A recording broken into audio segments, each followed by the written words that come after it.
Right, deep breath. This was a big day for me. I had a follow-up appointment at Guy's and St Thomas's Hospital with my oncologist, but the truth is I wasn't entirely sure what I was walking into. Last year they really put me through it. 1 minute my tumour was stable, then it was progressive, then it was stable again, and it turns out it's actually slow growing. It was literally like a medical yo-yo. Although it was slow growing again, there was nothing to worry about, they said. Well, easily said than done. But let me tell you what was a big deal.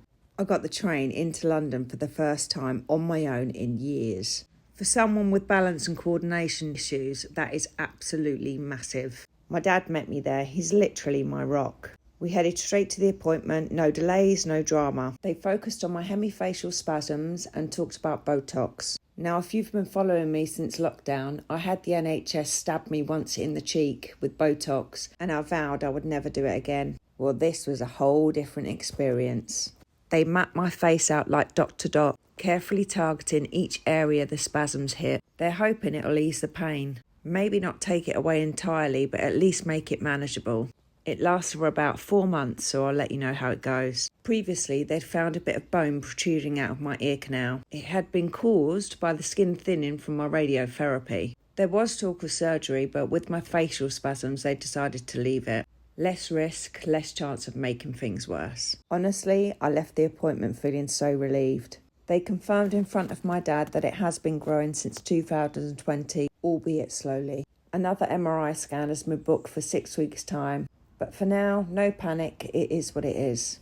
Dad and I walked through Borough Market after. We explored places I'd never seen in London before. And I was born in London. Before we stopped for lunch, Dad took me for a little detour.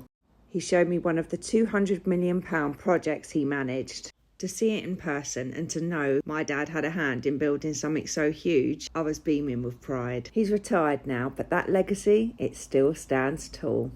After that, we took another stroll around the back of Borough Market, and of course, Grandad duties kicked in. Dad treated Ruby, my daughter, to some luxury truffles from one of the stalls. She wasn't even there, but he never forgets her. That's just the kind of man he is. Then he couldn't resist but take me to one of the most historical pubs in the area. It was full of character and proper old school charm. We sat down together, had a cheeky lager, and just took it all in before heading off for lunch. It's those little moments that mean the most to me. The two of us sat down for lunch together, talking, laughing, soaking it all in. And the best part, I made it back in one piece. No stumbles, no falls, no nothing. The truth is, living with an inoperable brain tumour changes the way you experience the world. Every train journey, every appointment, every wobble on a pavement, it all takes courage. But I've got a miracle daughter who inspires me every single day. I believe we're all here for a reason. Mine, it's not about fame, it's about purpose. I've been given this time and I'm going to use it to make a difference, to show my daughter what resilience really looks like.